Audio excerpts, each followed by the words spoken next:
sustainable cultures have all experienced and engaged with what we would now call animism, which is the perceived and lived actuality of the weather responding to our thoughts, the plants responding to our thoughts, the animals, the soil, the water responding to our thoughts.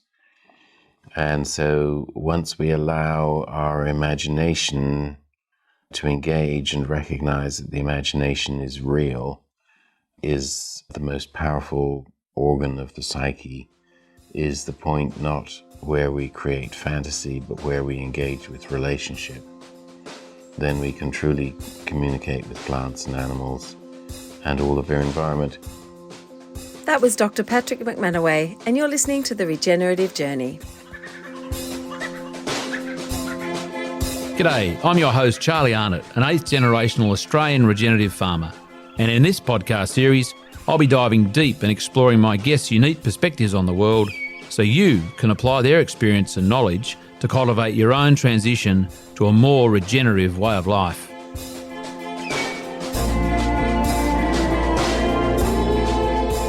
Welcome to The Regenerative Journey with your host, Charlie Arnott.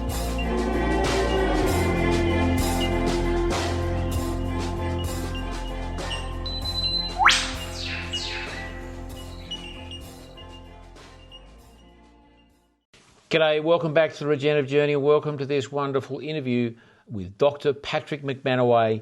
He has been on my radar for so many years now to interview. I did meet Patrick many years ago, having done his first level 1 subtle energy workshop at a monastery near here, from near Bora, actually, Galung Monastery. This is going back, could be 10 years. And ever since I started the podcast, Patrick has been up the top of the list of people to track down. COVID did put a spanner in the works because Patrick doesn't live in Australia. He spends some of his time in Vermont in the States and some time at Edinburgh in Scotland. So I was very fortunate to track him down in late April this year, 2025, down in Tasmania at Mona Vale and near the town of Ross, when I did with Lilla, my daughter, my third level 1. How bad's that? It became a bit of a coarse joke, the fact that I was there for the third time. But it had been 10 years since I did the first one. Great excuse to catch up with Patrick and his wonderful team at Quantum Leap Subtle Energy. The wonderful new but a new branded sort of business and organisation, which I've been very supportive of. And I can't tell you how wonderful the team there are in getting Patrick out twice a year now and having some very, very astute practitioners themselves. If you're wondering what subtle energy is all about and what Patrick teaches, you'll just have to hang around for a bit longer and listen to the interview. But very fortunate to interview Patrick. It was the end of the last day, so I think it was a 2.5-day course. We had a pretty big couple of days. We were sitting at the wonderful property at Mona Vale there in Tasmania. As I said, the Cameron family, very generous to host that and to allow me the time. They'd all headed down to the pub for a feed. We had a little cheeky whiskey. We did have some, surprise, some technical difficulties which we got around. I think the Wi-Fi wasn't working very well, then my camera and the phone and the whole thing. Be assured, I trust this is the last interview you'll ever listen to where I'm whinging about technical difficulties, because I've got a very cool little thing I'm recording with right now, the Osmo DJI Osmo handheld thing, which does it all. It does the audio, does the video, and the whole thing is awesome. But back to the interview. So we had a wonderful chat. I think we've managed to sort of splice the parts together that we had to, due to some of the hiccups we had. But it was a very wonderful yarn, as I said, one that I've been waiting to do for many, many years. Patrick it seems like Patrick's in this constant state of, not meditation, but this sort of reverence and grace, which when you listen to the rest of the interview, you'll really get what I'm talking about that. He is extraordinary. He's one of a kind, and I can't tell you enough. I can't support you enough in anyone's thinking about doing some of the workshops with Patrick and his wonderful team. We'll get to that at some point in terms of the website and so on. It'll be in the show notes, but this is an amazing chat we went all over the place too. Patrick does go all over the cosmos and back to Earth occasionally, but this is a really good yarn. Really enjoyed Patrick's company in the interview, but any other time I get to hang out with Patrick, he's just an awesome human being. And please enjoy this episode of The Regenerative Journey with Dr. Patrick McManaway.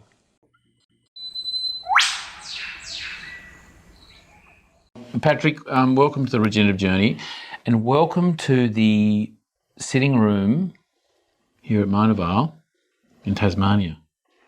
Absolute pleasure to be with you, Charlie. Well, it's been my pleasure to be with you for the last 2 days at your Quantum Leap Level 1 or Quantum Leap Subtle Energy Level 1 course. It's still called Level 1? Foundations course. Foundations. Yes. Got to get up with that, which we were laughing yesterday that it's my third attempt. But I had to blame you for it being 3 times because you're such a wonderful presenter. There's always something new. Well, either that or I'm just not doing a good job, Charlie. No, you're doing an amazing job.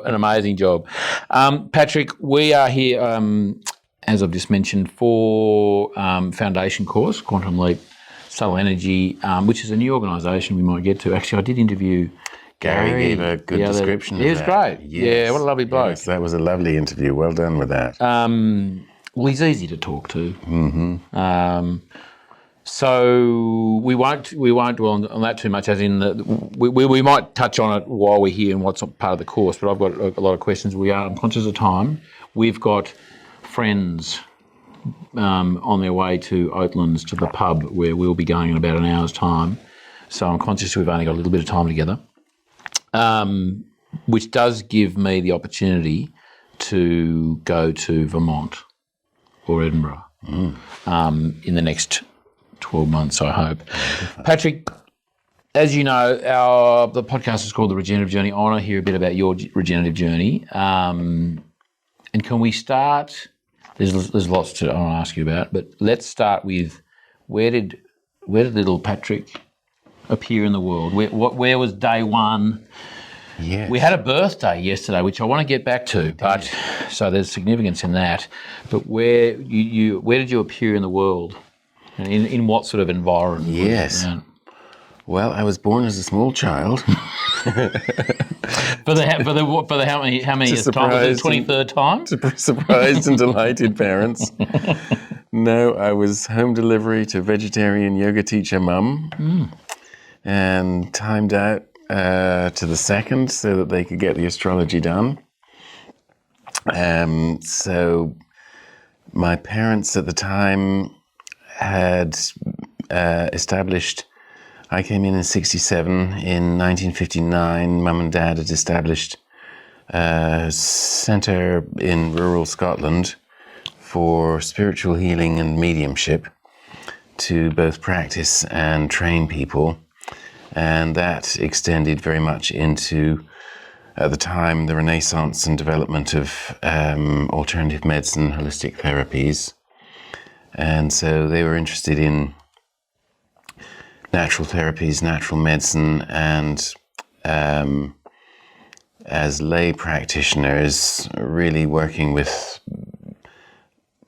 what we would now call life force energies, and as Dad would just call the celestial civil service, for really guidance in life, for guidance especially in healing and healthcare, and in the renaissance of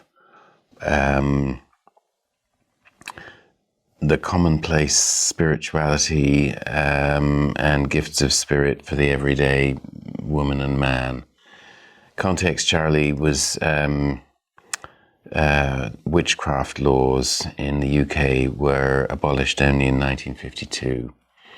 And prior to that, Mum and Dad both for decades had been involved in natural therapies, spiritual healing, mediumship, different kinds of, and felt strongly called once the witchcraft laws were abolished and replaced by the Fraudulent Mediums Act to bring this back into the community in a strong and authentic way, to share that work and empower people to connect with spirit and use their gifts of healing and mediumship in everyday context, in everyday life.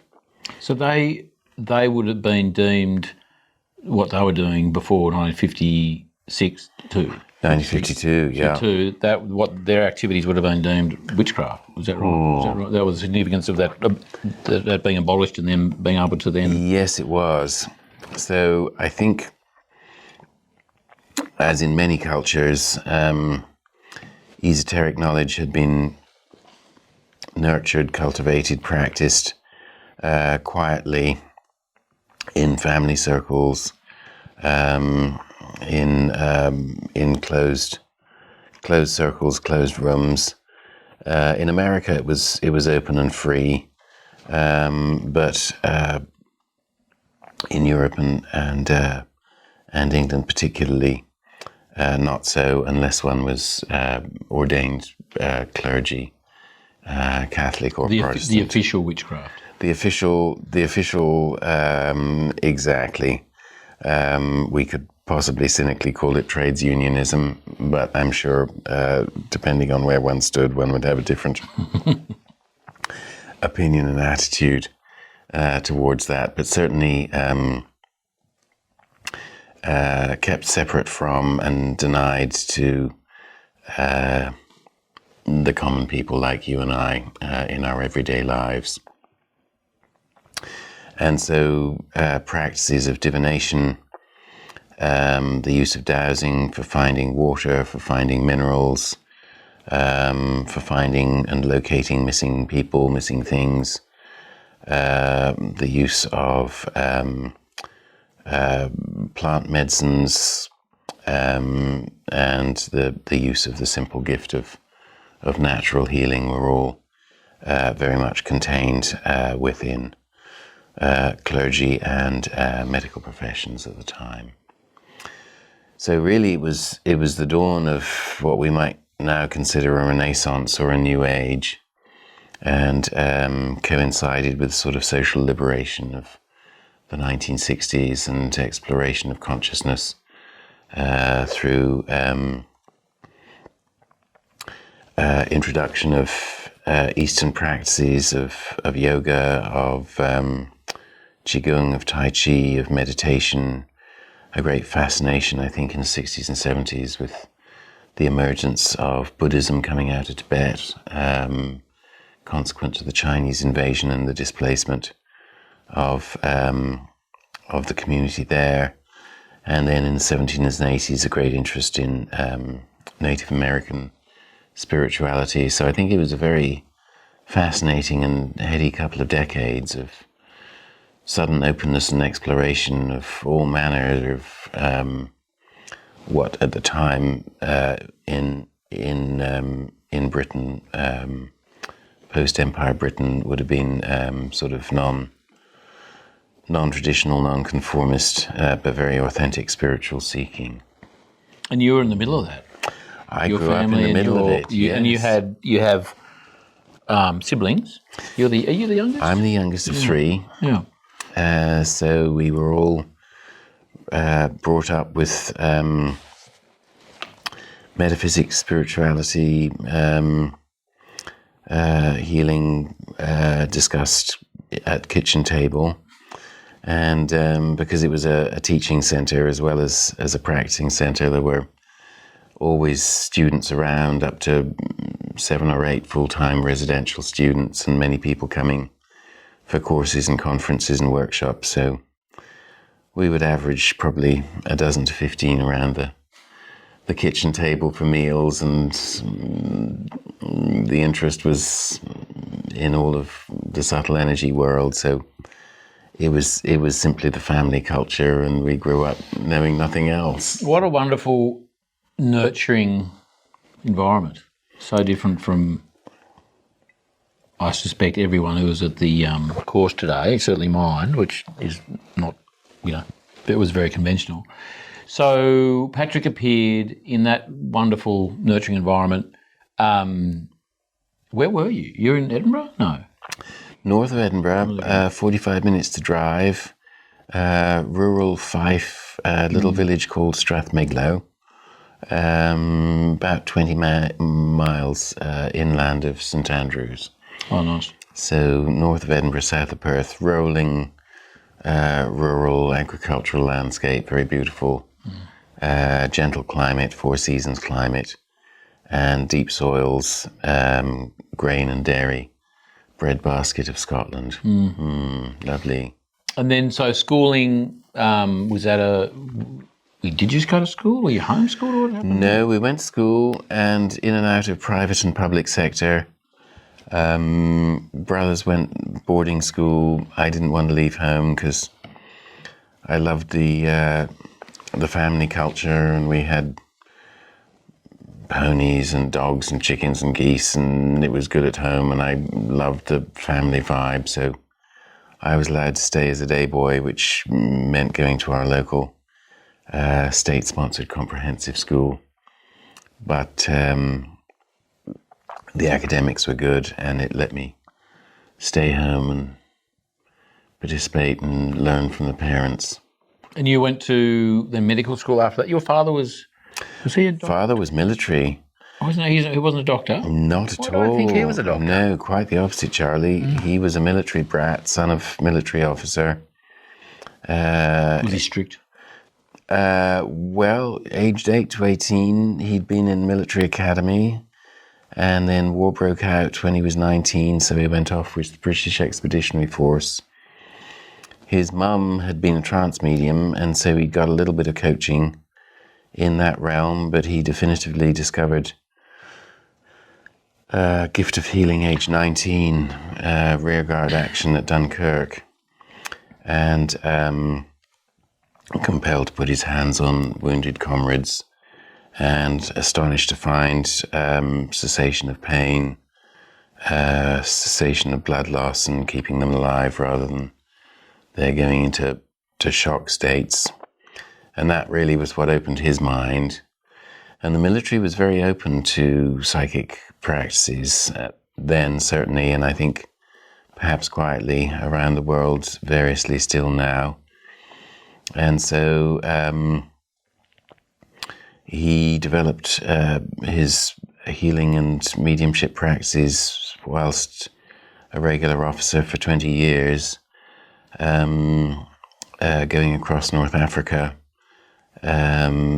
Literally every single night the officers had a seance, using those techniques to establish enemy troop positions, numbers, Wow. Tanks, artillery, ordnance, etc. And he was involved in experiments of using dowsing to locate ships at sea.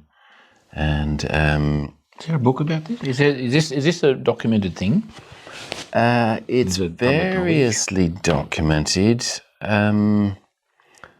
Mostly, I think it was very quietly done. But the psychic effort and use of esoteric magic during Second World War, but also in basically all previous conflicts, had been very widely spread. Yeah. Yes. Brewing up storms to disperse the Spanish Armada, and Didn't Churchill have someone put a bubble over London or England? Churchill was very involved and was directing a group of inner psychics, Wellesley Tudor Pole, Dion Fortune and others, were the high adepts of the day, and the whole of the nation poured its psychic energy to their use during the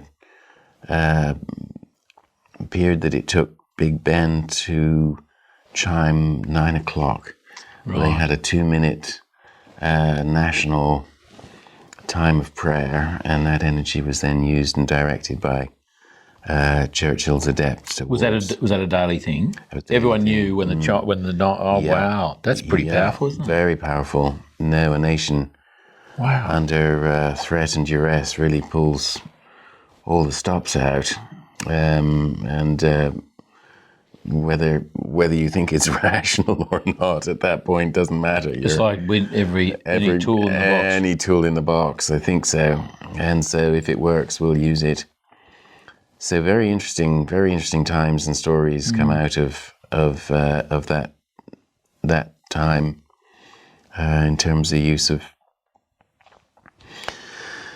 psychic espionage, psychic misinformation, psychic disinformation, because both sides were very engaged with that. And was it today or yesterday, you said you had an early retirement party. You want to tell us about that? Well, growing up with this rich mix of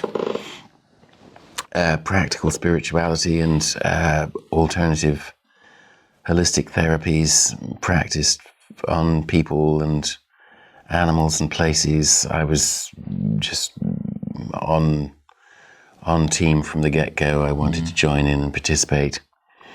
And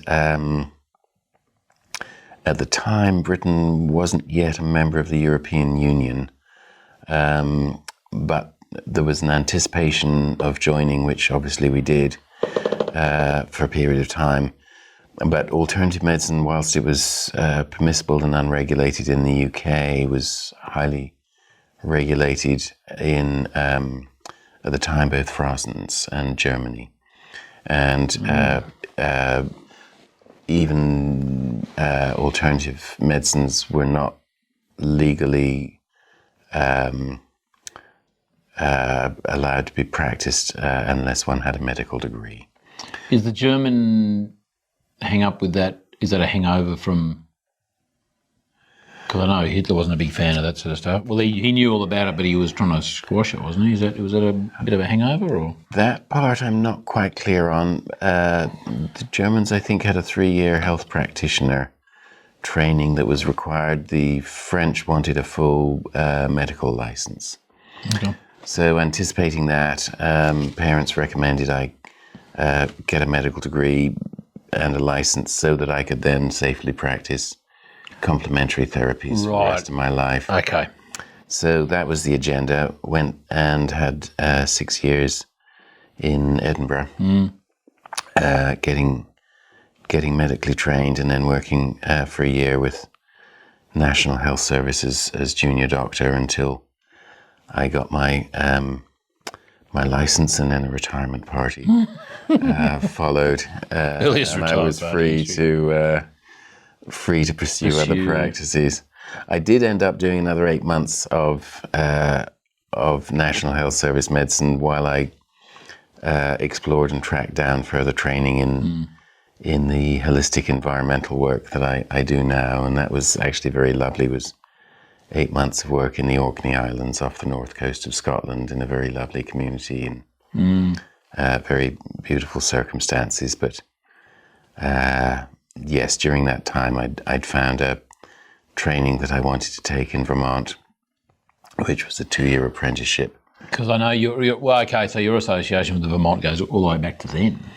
Even before, American Society of Dowsers is headquartered in Vermont. Yeah, right. And Dad had been keynote speaker for them in 1984. And I was taking a gap year between high school and medical school that year, and had gone over and spent 10 weeks on a friend's tree farm. Which then was my first falling in love with farm work and agriculture. And when I went back 92 to 94, I was able to live and work on the same farm whilst I took my apprenticeship in the construction and uses of sacred space, which include studies in earth energy dowsing, but also astronomy, astrology, sacred geometry, and the wisdom traditions of Native American, Celtic, and Norse, and a little bit the Western mystery tradition also. But it was a wonderful combination, Charlie, because I got to study the esoteric and then put it to work on the farm. Is that where you were digging up trees? Yes. And singing to them? Yes. And then, because that's something I often quote, and we did all that today with the sentience of plants and everything, which is a whole other podcast series, pretty much. But that was a fascinating thing. Can you tell us that story?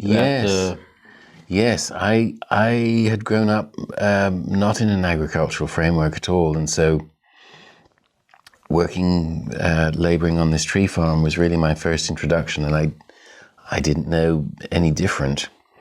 But the farmer, Steve, lovely human being, had grown up on the farm, taken a degree in English literature, was a poet, a songster, deep philosophical thinker.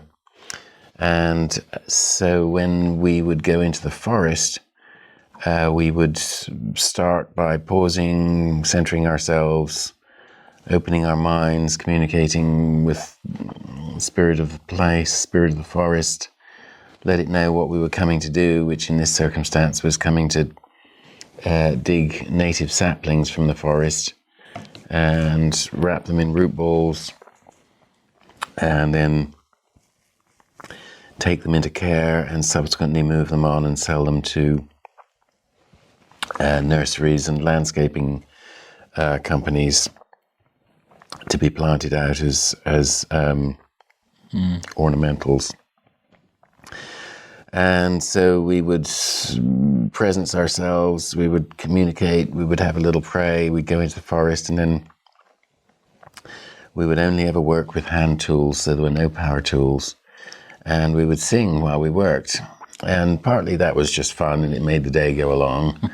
And also it was very practical and helpful because sometimes we were 2 or 3 or 4 of us lifting heavy things together.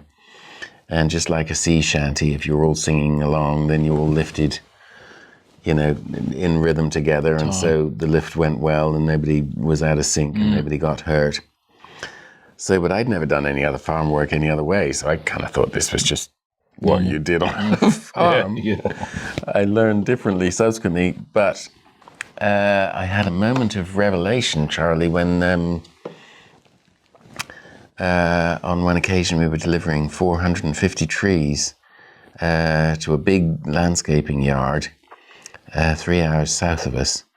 And so we'd gone down and transported the trees, and just circumstantially I ended up offloading them shoulder to shoulder with the site manager of the yard, and he was very concerned to let me know that their industry standard was a 10% wastage on trees that came in, so they expected and experienced 10% of all the trees that were delivered to them to die, and that in 15 years he'd never lost a single tree from my boss. Is that right? And he really wanted me to know that. This was remarkable and clearly exceptional in his mind. Did he want to know why? No, he didn't know why. He assumed, and I have to assume also, that Steve was just very careful and meticulous in every way, and only let trees off farm that he was confident would survive and thrive. But even so, to lose none in 15 years against an industry standard of 10%, it just left me thinking something really different is happening here. And the love and the care and the singing was the only thing apparent to me that would be in any way different from any other nursery. So what is it about the singing and the love that I mean, obviously other people weren't doing it, but why would that have had Why would that make a difference? So that and subsequent studies and practice and experience has led me into a deep awareness and pragmatic experience of the degree to which plants are sentient and truly understand our thoughts, understand our feelings, have capacity to adapt their metabolism, their expressed physiological features, and just like an animal or a person, they respond to our love. They hear and understand our thoughts. If we listen carefully with deep listening, we can allow them to put thoughts and feelings and communications back into our minds, so we can have a deep and highly cooperative and constructive conversation with plants, as indeed we can with animals, with birds, with rivers, with weather. I've really personally experienced in a very practical and pragmatically useful way the true sentience that's held in reverence by indigenous cultures all over the world, including our own European ancestry, who are in endless communication with their landscape and the landscape intelligences that go by the various name, the Sidhe of Scotland, the elf, the gnome, the fairy, the sylph. These aren't fantasy figures for children's stories. These are powerful elemental forces with full consciousness and powerful agency. And we live in and by their grace. And if we humbly connect and ask and communicate with them, they can help us out in unbelievable ways. And if we don't, then they can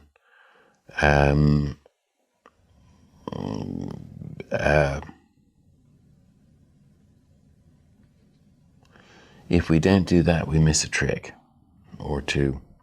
And by not being in dialogue with our landscape, we end up acting in disconnected ways that create harm and injury to ourselves as well as the landscape, and put us into an unsustainable relationship with it. But sustainable cultures all over the world, one of the primary paradigms that allows sustainability is the awareness and actuated skill of landscape communication. And that's what keeps us in balance with our environment at the most fundamental level, I think. And this level 1 or foundational course that we're in the middle of, it's 3 days, so there's a lot in it. What can, I mean, I guess I'm just sort of dangling the carrot for listeners and viewers, like what would be, just give them a sense of whether it's stage 1 or step 1 into relationship with landscape. What sort of a mind headspace does one need to be in, or is there a without going through every single step, because there's I guess a bit of a thing to it, but where would people want to start to even just get in, well, I guess in that state of grace?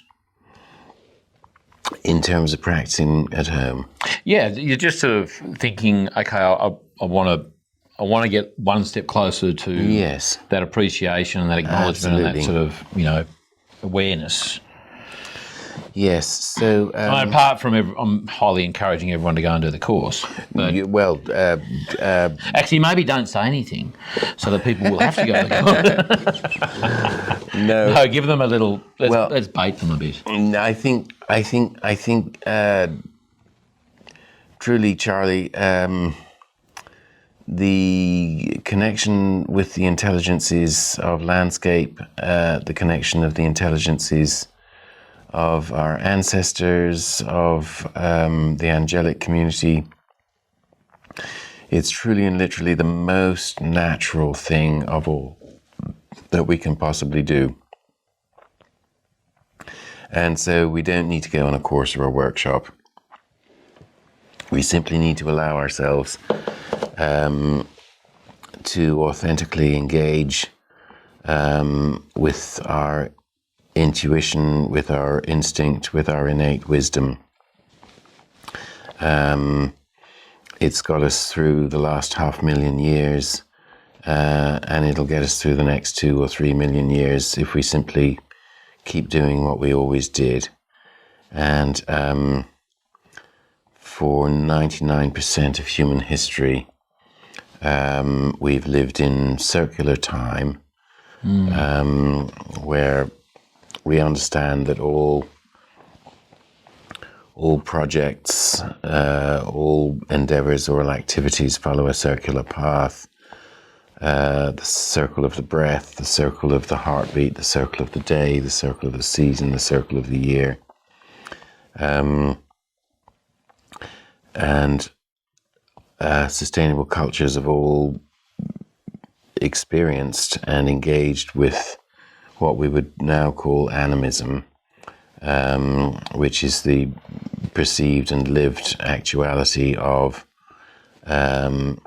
the weather responding to our thoughts, the plants responding to our thoughts, the animals, the soil, the water responding to our thoughts. And so once we allow our imagination to engage and recognize that the imagination is real, is the most powerful organ of the psyche, is the point not where we create fantasy, but where we engage with relationship. Then we can truly communicate with plants and animals and all of their environment. And historically, as stewards, that was our responsible role. And I like to quote the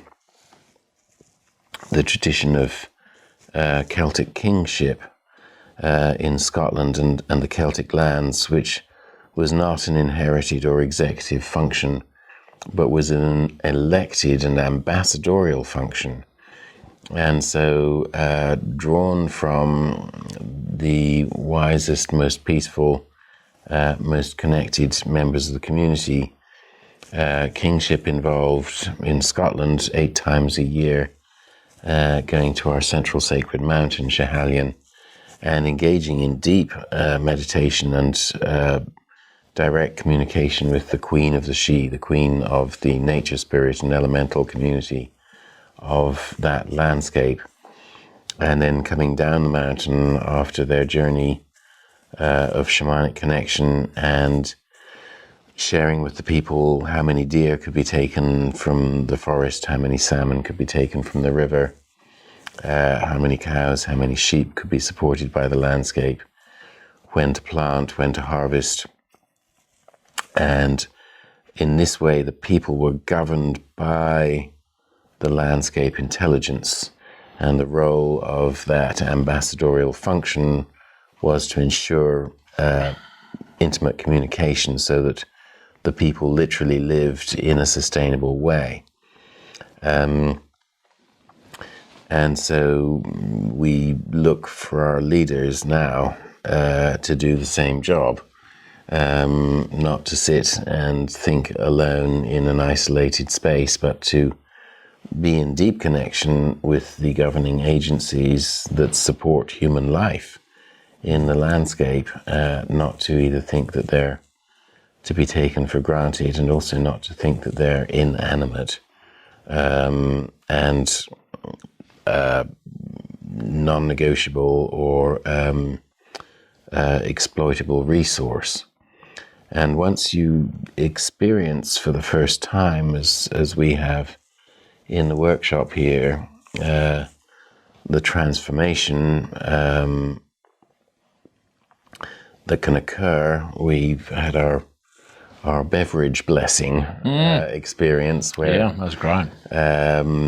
By sharing love and then communication with vegetable and fruit juice, we've experienced changes in flavor, changes in texture. I'm just waiting to turn the colour to go from green to red. Well, you just need to take a little bit longer working at it. Because the first time I saw you do that was at the Gaylong Monastery with red wine. Yes, that was a very interesting place.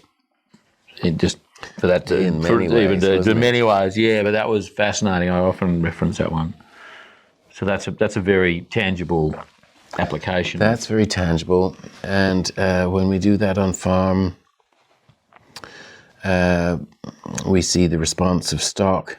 One of my favourite stories is we shared the blessing of a borehole that was feeding water to troughs in half of 120 paddocks on a rotationally grazing sheep farm. So 60 of the paddocks had water in troughs from the borehole, and the other 60 paddocks the sheep were drinking from dams. And after a field day where we communicated with the spirit of the borehole and acknowledged it, gave it gratitude, gave it love, communicated that it was primarily being used to nurture the mob of sheep. And we did a before and after taste, and it was rather ordinary before we started, and it was rather good when we finished. But immediately after having done that, the sheep who'd previously shown little or no preference between dam water and trough water, immediately, when let out of a dam-watered paddock, galloped as a mob straight and directly to the trough, up to 1.4 kilometers in some cases. And they kept on doing this every time they were let into a trough paddock for 6 months. And then we got back to the farm and extended the work and blessed all the dams, and just as instantly as it had started, the behavior stopped, and the sheep no longer showed any preference for trough over dam water. That was simply blessing That the was dam, simply blessing the water, which is a process, first in the trough, process and then of in the dams. Without, again, it's a bit of a thing, but what does blessing at Boer look like? Yes. So the great human superpower is our capacity to direct loving attention. And we have this gift of free will, and we have the gift of being able to direct simple, pure love. And when we combine those two, we can really create extraordinary results in our own lives, in every sphere of our life, in every relationship that we have, as well as in landscape. And so a true blessing, I think, is when we simply, without agenda, give love to another being, whether person, plant, animal, or place. And having done that, giving pure, unagendered love allows a thing to be holy and fully and simply itself in its most solid and secure way. So often that's enough, and we can leave it there. But once we've truly blessed a thing and exchanged love, it leaves us with a deep rapport and compassion with it.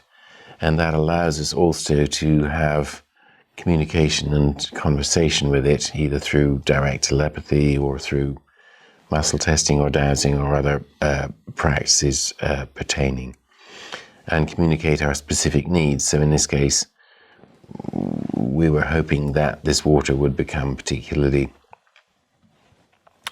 delicious and nourishing for sheep. In another circumstance, we might have been asking the water to be optimum for irrigating crops, or for nurturing human beings, or for any of the things that we might need water for. So a true and simple blessing is an exchange of unconditional love, but that then also creates the space for us to have conversation and communication for a particular purpose of the day. In this case, it was delicious sheep water. Delicious sheep water. And we can do this at home, Charlie, and it's been done many times, and the beautiful photographs of Dr. Emoto showing the coherence arising in crystalline water with the application of love. We can take seeds and germinate them on a couple of trays in the kitchen and give loving attention to one tray of seeds and the water that we water that with, and then the second tray of seeds, just water it the same, but give it no love, ignore it, otherwise, and then after 10 days measure the germinated weight of the seeds and measure the roots and the shoots, and we typically see about a 30% germination difference. Quite extraordinary. In other circumstances, on farm, slightly different application, but working with power center of natural earth energies and a lot of intention. One of the farms that I was working with was included in a trial of dry rice growing in by the University of Vermont's Agricultural Extension Program. And 5 farms were involved, and on 4 farms they achieved a 25% germination rate. And on the farm that what I was working with, using refined and focused earth energies and a small simple stone circle and a lot of love and intention, we got a 100% germination rate. And so to move from 25% to 100% germination rate with love and intention and the use of subtle energies clearly is tremendously helpful Something in it. on a farm. But the application of this awareness goes, from farm to business to family to office. It's simply a universal set of principles of relationship.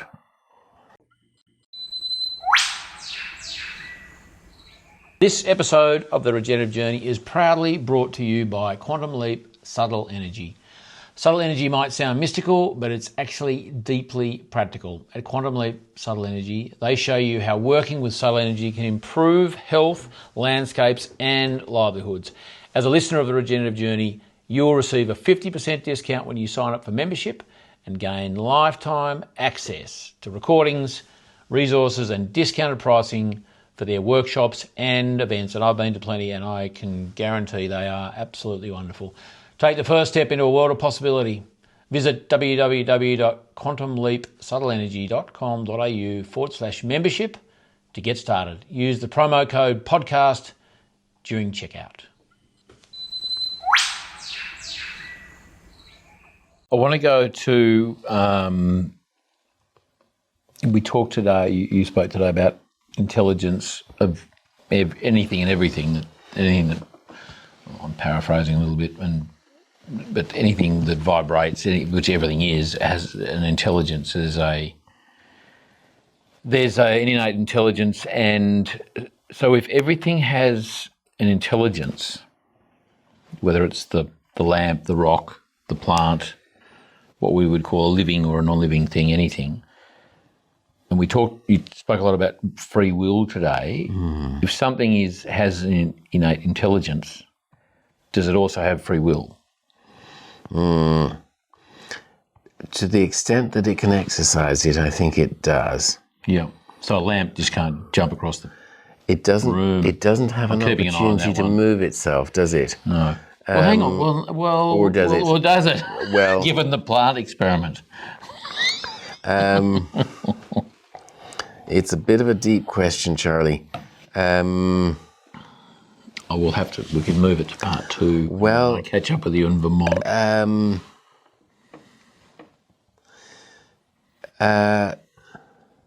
We can defer.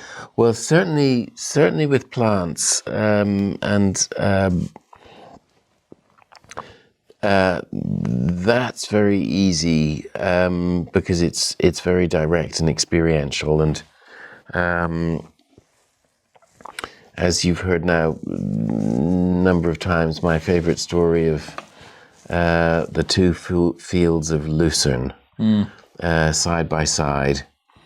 Planted same day, same seed, same operator, same equipment, being mob grazed by a small herd of dairy cows, and going across in strips. The first field, everything was good. First strip, second field, 7 out of 20 cows showing signs of bloat. Which is, as you know, being a cow man, is a lethal and rapid onset disease of cows based on inability to digest their feed, and often occurs on lucerne. And so managers generally keep a very close eye on cows when they go into lucerne first, in case this happens. So first field, no problem. Second field, 7 out of 20 cows rapidly showing signs of lethal toxicity from the plant. So cows are taken off the field, put into the barn, drenched with vegetable oil, which resolved the problem, but then indigestible field, very significant at the time in their forage budget. It was the last green feed that they had before going onto dry for the winter months. So they asked me to come and look at it. I was nearby and came quickly and just engaged, as we've been sharing, with direct telepathic communication with the agencies of intelligence of plant and field and soil.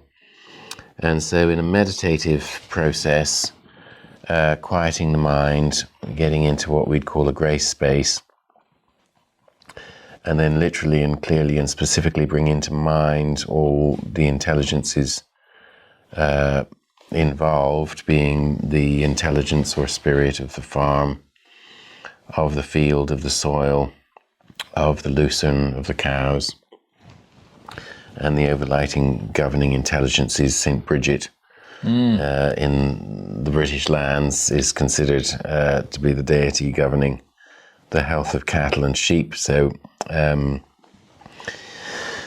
inviting those agencies into the powerful space of the imaginal realm and really having a roundtable conversation with them. And immediately apparent in that conversation was that the first field had recognized its presence and was cooperatively engaged in the agricultural rotation. So it was clear and happily engaged with that it was planted to be food for cows, and that once it had been browsed, it would be replanted in rotational succession. And so its presence in the landscape was being supported and encouraged by its participation in the nutrition of cows. The second field hadn't got that messaging somehow, thought that it was wild crop and that these were random feral predators that had moved in, and had mobilized deliberately and at discretion the so-called secondary metabolites, which are the library of phenols, tannins, and other substances that plants rapidly create and put into leaf and shoot and root in order to make themselves unpalatable, undigestible, in this case lethally toxic to the aphid, the locust, the pest, or the predatorial herbivore. And so in the imaginal, meditative, communicative space, discussed this with the plants, with the soil, with the paddock. And once they were clear, they were happy to support the agricultural process. And we left it for 12 hours. And then John, farming there, put the cows back into the field. And sure enough, they were able to graze over the next week, the whole of the field without any further incident or injury. And so many stories subsequently, but that one's quite elegant and beautiful because it lets us know I sat in meditation and communicated in the space of the imagination. The plants heard me, understood me, had the capacity to change, and bless them, chose to do so to our convenience as people. And the depth of awe and gratitude that arises from that is infinite. Just realizing that nature can truly support us and if we respectfully, humbly ask for that, it happens. And it also, Charlie, left me with a deep awareness of that plants can deliberately make themselves toxic if they don't recognize and aren't communicated with by ourselves. And I think historically, go back, 200-300 years, we were in constant communication with landscape, and our farming was called husbandry, which is speaking to the intimate emotional communication and relationship between farmer and land. And now, over the last 100 years, we've been practicing agricultural science, which is objectifying and disconnecting from the sentience of the plants and even to some degree the animals that we're stewarding.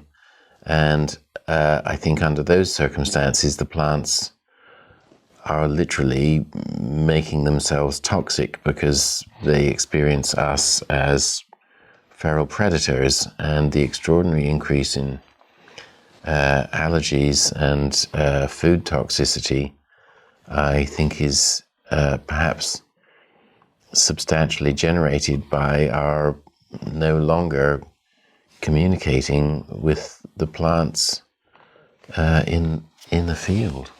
And that's just obviously a natural defence mechanism that we can't blame them for using, for utilising. Absolutely, their natural thing to do. And if we haven't, as you have done, and we talked about today, and you've done work on a number of landscapes that we are stewarding, you inform, because I hadn't, the new situation. And sometimes those situations are new, as in a new owner of land and a new purpose for that land. And in some situations it was going as far back to say that, the whiteys are here and there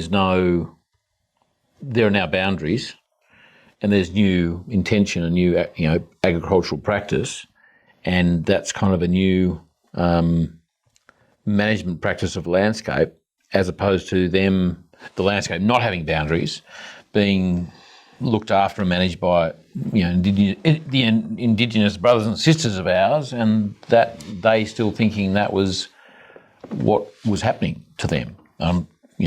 That place at Byron Bay that you went to some years ago, that was a great example of letting them know that things are a little different now, and that, but that was okay. Not to be fearful, not that was just a new, probably not set of rules, but a new environment and a new framework for I guess, the nature spirit, the spirit of place to exist in, and you had the chat, and you enrolled them to the idea that there were now boundaries, which is fascinating. I just love it's a real pity that, more people don't have that skill, because not many people do, unless they've been to your course, that there must be so much landscape, just, in Australia, let's just stay there, that is confused with this new domesticated sheep and cattle. What are they? The plough, the fence line, the dwelling, the well, the road, that all this disturbance that it is still trying to come to terms with. And no wonder that it's not, you could argue that it's not cooperating, and you can't blame it for that, could you? It's a total disturbance of everything it knows. I think, as you describe, it's a disorientation. Often I think of my role as being a marriage counsellor. I'm mediating the relationship between people and place, which I think is truly one of the most intimate relationships that we have. And same rules as marriage apply. We want dignity, respect, love, care, and clear communication. And a landscape has huge longevity, it has psychic mass and inertia, and it will continue to hold the memory of the last conversation that it had. And in Europe, we had 6,500 years of sustainable agriculture, and that was very much based on the quarter and quarterly festivals of landscape connection, communication, where we very consciously as a community feasted, communicated, blessed, talked to the nature spirits, blessing of the wells, blessing of the fields, blessing of the crops, blessing of the harvest, blessing of the plough, the communication with the weather, with the plants and animals. And so always it was normal to be in constant and repeated communication to make sure that the landscape knew what we were up to and we knew what the landscape was up to. It's a dialogue between, management agencies. And so if you don't do that, then it's like, having staff that you never talk to and being surprised when they don't know what to do. So we think of, the relationship with place as historically being Aboriginal, which indeed it is, but it's also been universal. And whoever is on the land today needs to talk to the land today. Because if he doesn't know who's here and what's happening, it can't respond, and it can't communicate back and let us know its needs to support health and sustainability for soil and plant and animal. So it's very two-way process. It needs us to be in relationship with it as much as we need it to be in relationship with us. And nothing more natural, nothing more simple, nothing more joyful. And just extraordinary results that we can get when we do that. I want to get back to you, Patrick. You had a birthday yesterday, and I haven't done the maths. 58. Time. 58. No, that's got that. But how many lots of sevens in 58? Oh, where are you up to on that scale? My Saturn return. Yeah. Yes. So 28, 56. How many sevens is that? 7 sevens are 49. Yes. 8. No, is that right? 8, 7. No, it can't be right. 7 sevens are not 49. Someone's going to flog me for that one. Are they? I think so. My times tables. So but you know what you know in the Saturn return. Saturn return, I think, is hitting in sort of, You got a few to go. 56. You've got. Tell me, you may not have had time to think about it because it was only yesterday, and you've been up to your elbows with course. Where does that put you apart from Saturn return? But what does that mean for you? Is it what period of your life are you in now? Is there a new chapter? What chapter do you think you're in, and are you in the chapter you think you need to be in right now? Great question, Charlie. I should have given you that on notice. No. Well, second Saturn return, it does get your attention. It seems that my work is being very fully embraced and supported as never before. We mentioned at the beginning the creation of this non-profit here in Australia, Quantum Leap Subtle Energy, which is totally dedicated to expanding and supporting the knowledge and the practice and far beyond what I'm bringing, but sort of originally initiated through the work that I brought. And so it's thrilling to see just such a deepening and broadening and expansion of the support and sharing of the simple, natural, authentic practices. And the same thing's happening to me in the UK. I've now moved from being a rather solitary practitioner to being tremendously supported by 2-3 organizations there that are hosting the work and extending it and expanding it and bringing it open to other practitioners and teachers as well as myself. And in the US also a lot of support for the work. So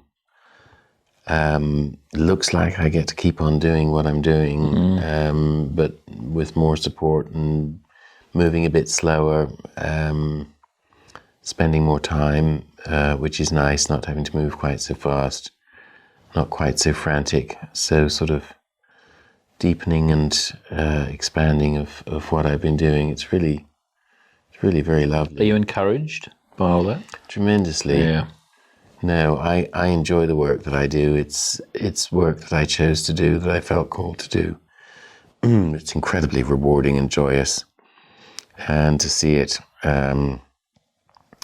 rippling, and also to feel that I'm definitely just a small part of a massive groundswell of emerging consciousness that you are so connected to and representative of, the expansion of all regenerative practices, of biodynamics, of holistic thinking and community work.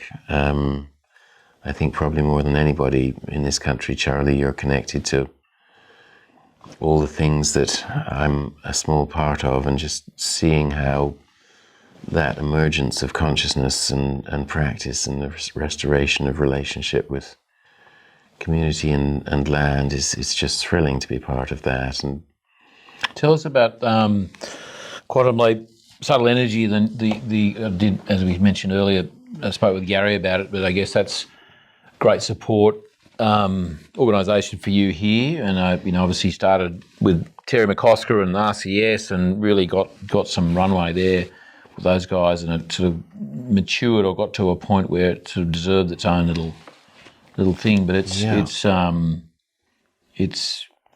a in the course we're at, and the not, I won't call it a textbook, but the manual, I guess, the development is really solidifying the practices and the community. That's is there anything you want to sort of add to that, so that people understand that there's a support group here in Australia. They don't have to wait for you to turn up every 6 months. No, absolutely. Terry McCosker, as you mentioned, and senior members of Resource Consulting Services of RCS back in 2010 recognised the importance of bringing this work centrally into regenerative practices, and I think really went a long way out and very courageously brought it into the menu of offerings alongside of mob grazing and pasture cropping and low stress stock handling and all of the things that they supported and helped come to public attention, and really normalizing it in the agricultural community as just something that one did, not something extraordinary or unusual, but just the next training to take for people managing land. And so as time has gone on, I think we've had about 500 people coming through the trainings and applying it at home. And I've personally been on close to 250 farms. And during that time, we've trained up 4 colleagues, practitioners. Yeah, so we've got Jem Green, Yes, Gary, Kim, Deb, Bliss, Kim. Deb McBride. So we've got 4 practitioners in the field now doing the work and starting to teach. And our agenda is to rapidly expand our opportunities for people to get up to speed as practitioners and start sharing the work themselves. So very exciting. We've sort of reached a threshold where we can, I think, exponentially grow and share. Very much supported by a marvellous advisory board and huge support from people who've taken the trainings and, like yourself, come back and wanting to share them with the public. So our agenda is to present this work in the most simple, authentic, natural way so that people can take it and use it for themselves at home, in their families, in their communities, at work, in the office, on the farm if they're in agriculture.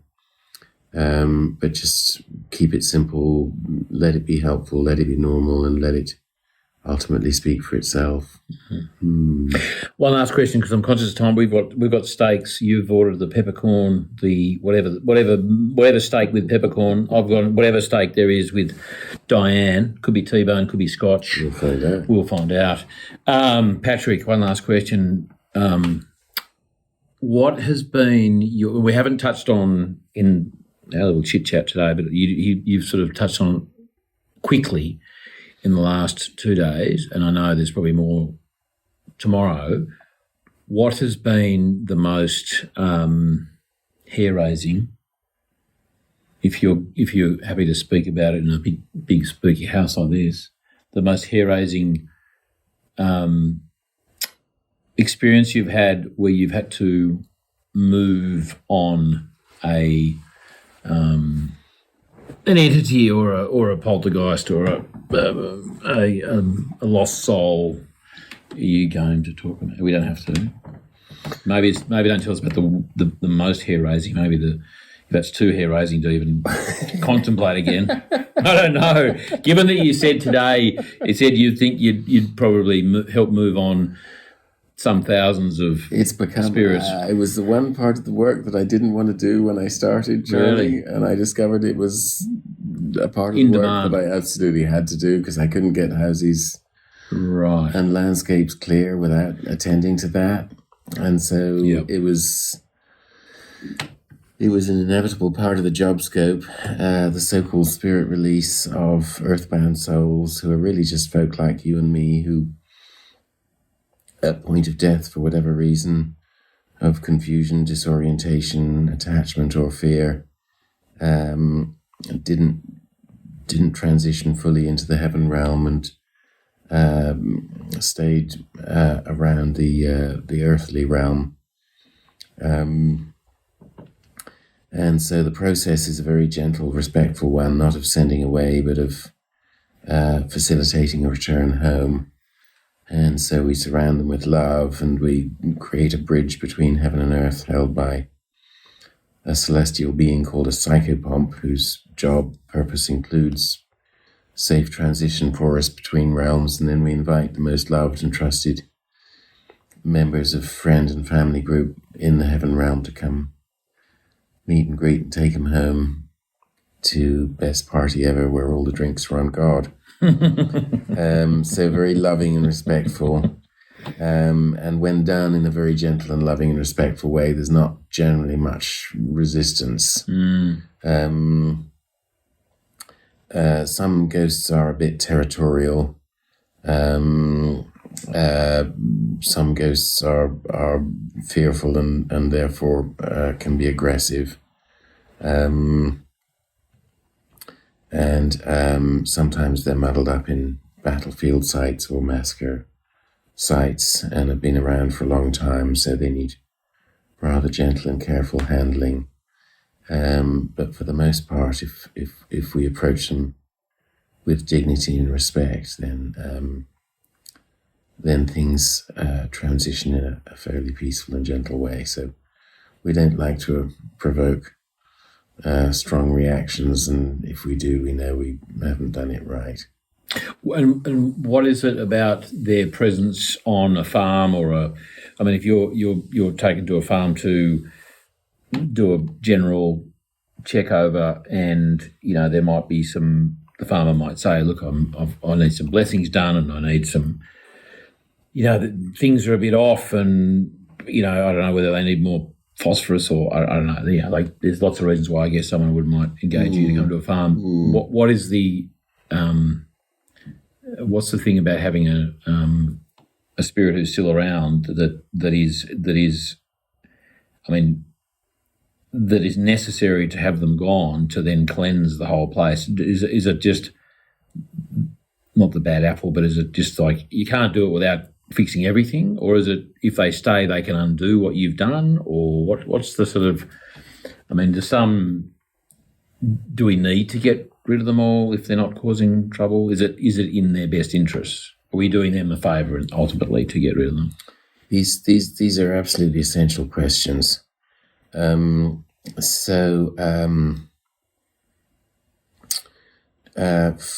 I think we have a duty of care to them. And if they're in an earthbound state, it means they're stuck, and they're in a sort of state of arrested, delayed development, because they can't be fully self-expressed while they're still attached to their previous life. The natural process for us is at closure of life to restore, return to soul, family, heaven realm, review and take full learning and wisdom from the life we've had, and then from that space move on either to another incarnation or to some other business that the soul has. So the natural flow of things is for us to move in and out of lives, so if we're stuck, it's considered a pathology of death, and we're facilitating a midwifing of the soul back into heaven, just as we would midwife the soul into human life. So I think first and foremost, it's our duty of care, and you and I wouldn't want to get stuck on the street because we missed the bus, and we'd hope somebody would spot us and call us a taxi. So first for them, and then in terms of their presence, because their mind is still engaged with the circumstances of their own life, they'll tend to hold the creativity and life energy of a place back, and their agendas will still be present and engaged and active. They may seek to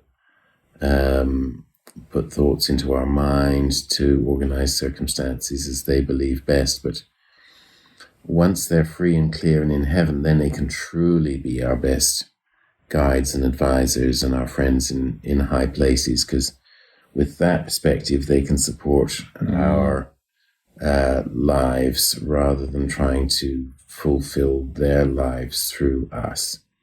So they can distort agenda, hold a place back, lock down creativity, and be mischievous too, I guess. Depending on their personality. There are happy or peaceful ghosts, but ignorance can be bliss, but it's not that kind of bliss that we want, I think. Yeah. So generally we seek to connect, engage, and lovingly, as we would with our kids, with our friends, support their life and afterlife processes being fruitful and fulfilling and engaged. Because they can't reincarnate if they haven't got to the next. That's right. The next bit. It's an arresting in time and space, and very frustrating for them because they don't have a body to engage in physical realm, but they're still in physical realm. So it's a sort of disempowered, disengaged rather unsatisfactory state to be in, I think. Well, talking about physical realms and unsatisfactory states, we must get to our stakes. What do you reckon? That would be That's lovely. been awesome. We've run a little bit over time. Patrick, I've been waiting years to do this, and I'm not dissatisfied, but I do feel the need to catch up with you again Let's do it. in Vermont or Edinburgh or anywhere you care to. One last thing I'll say is that I read a wonderful book by a man you probably know, he's Scottish, and he is Rock, R-O-C, someone... Yes, And Robert Ogilvy Crombie. Yeah, and I read his book, Trent Chapman actually lent it to me a couple of years ago, and his book about relationship with nature spirits and talking to Pan in the Botanic Gardens or the Royal Garden, or whatever they call it, in Edinburgh, which I've been to. And I'd read the book after I'd been there, but I'm going to go back and try and find the little bench he sat at when Pan turned up. Fascinating. So I'd so recommend anyone who's navigating this stuff and elementals and nature spirits, and it's so well written, beautifully written, and good yarn. Wonderful book. Yeah. Support that recommendation. I think it's been published and republished and republished. It's in 3 or 4 different titles. Yep. What's his name? Robert Ogilvy Crombie. Crombie, that's it. And it was The Gentleman and the Fawn. It was Conversations with Fairies. I think it's currently Conversations with Nature Spirits. Yep. But yes, if your listeners look for Robert Ogilvy Crombie, they'll find the book easily, and it's available both in print and Kindle versions. And he had quite an interesting life himself, didn't he? Before it was in his 70s when he actually was sitting there. Was he quite late in life when he took him that long? Don't remember quite what age he was, but he had, as you say, a very interesting life. Mathematician, scientist, musician, theatre director. And he took himself away for 10 years in a hut with no power. And He did. I think he had tuberculosis and had to go and disappear and live in cold. I think that's why I couldn't. Cold climate. Yeah. Crazy. Scotland's good for cold climate. Scotland's does it really well. Patrick, let's get ourselves going. So enjoyed our chat, and we'll do this again. We'll do chapters 2, 3, 4, and 5. Thank you. And remind me to get this off your phone tomorrow. It's a pleasure to speak to you. If you enjoyed this episode, we'd love your support by subscribing, rating and reviewing The Regenerative Journey on your favourite podcast platform. You help us reach more people and keep the show thriving for seasons to come. Each time you listen, you're choosing to make a positive shift in your own world. And if an episode speaks to you, please pass it on to friends, family or communities who might be inspired too. For more details and episodes, visit www.charliearnott.com.au.